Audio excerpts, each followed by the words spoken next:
everybody. This is Good Views, where I review movies that I think that are worth watching. On this video, I'm going to be reviewing Shazam, Fury of the Gods. Shazam stars Zachary Levi, Lucy Liu, Helen Mirren, and Jack Dylan Grazer. It's rated PG-13 for comic book violence and some small amount of language.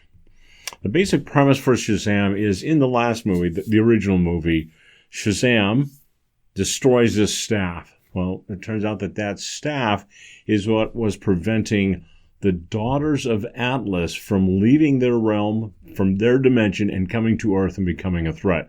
So with it broken, they now can come here and seek revenge. It also turns out that Atlas, the powers of Atlas, were taken away, and that's where Shazam has gotten his powers. They come from Atlas.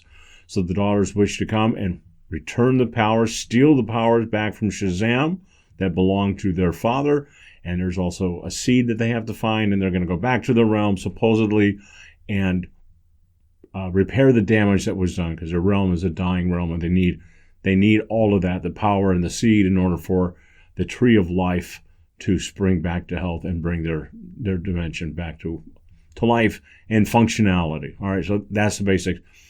And there's also a little bit of payback. They are upset that these impudent mortals have decided to take their father's power for themselves, because mortals are not worthy of this sort of power. All right, and here's the things that I kind of liked about the movie, which I did. I enjoyed the movie. So first of all, family.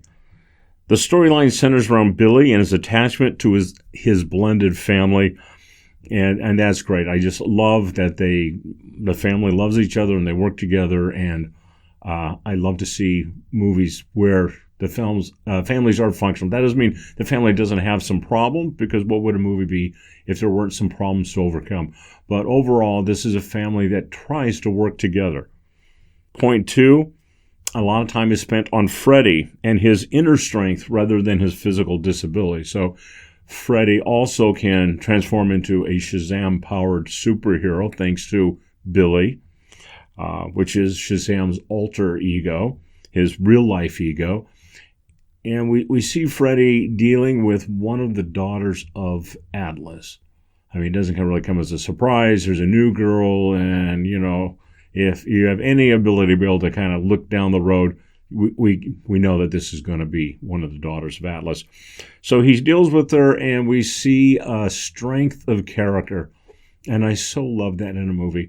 Rather than, I am physically dominant and I can fly and I'm nearly invulnerable, to see the strength come from his personality, to come from within, and his just sheer drive to do what's right. That makes this a great story. All right. Point number three, it was funny. I laughed a lot. A lot of that was very silly. Okay, I admit, very silly, but it was funny. I constantly was laughing. 4, I liked most of the characters. I wanted to see them succeed and stay together as a family. I liked their interaction with one another. For me, that is what is the draw for this. I mean, the family story and the interaction between them. That is what I love to see in a movie, and we have plenty of that. 5, more family. I mean, so I know that I've already mentioned that Billy's storyline deals with family, but so does Freddy's, and I mean, all of it. The importance of family is reinforced basically from everyone's point of view, and that is enjoyable too. 6, it had some thoughtful moments, like the one regarding where Billy shares his powers, and that was my favorite scene. The wizard who gave Billy those powers talks about the wisdom of Billy's heart, and what he says is, for you, everyone can be worthy if given a chance. Okay, and for me, what sets this movie apart from what else is out there right now is the focus on family. So much of the storyline deals with that, and I feel that it's an appropriate movie for young children, although for the very young, the scenes with the dragon and with the evil dark unicorns, which made me laugh. Might be a little bit scary, but leave it up to you if your children are not intimidated by scary dragons and evil unicorns.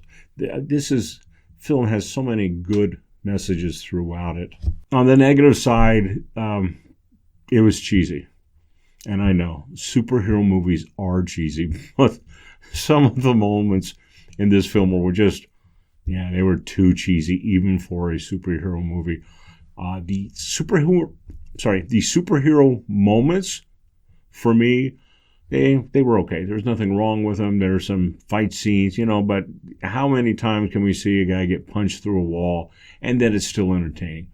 For me, not too many. And I've long since, my ship has sailed that port. I want to see something more interesting. There's so many ways to be able to have an interesting fight scene in a movie if you feel that there really needs to be one. And so that's where I felt that the movie fell short. So if you're seeing this as a superhero movie, that's your interest right now, then okay, I would say don't have your expectations super high. It's okay. It's definitely likable. See this because you want to embrace the family values that they exhibit in the movie. That's the reason to go and see this film. I'm going to give this movie 3 movie bucks. I think that this is the sort of film that needs to be seen in the theater, on the big screen, big sound, bright colors, that whole experience. This is the type of movie that belongs there. But save yourself some money and see it as a matinee. It's a great movie. I wouldn't mind going and seeing it again, so don't think that by me giving it only a 3, that I felt it was not a really good movie. I did. I think it was great. But, yeah, it would still be just as great as a matinee. All right, until next time, hope to see you again. Bye.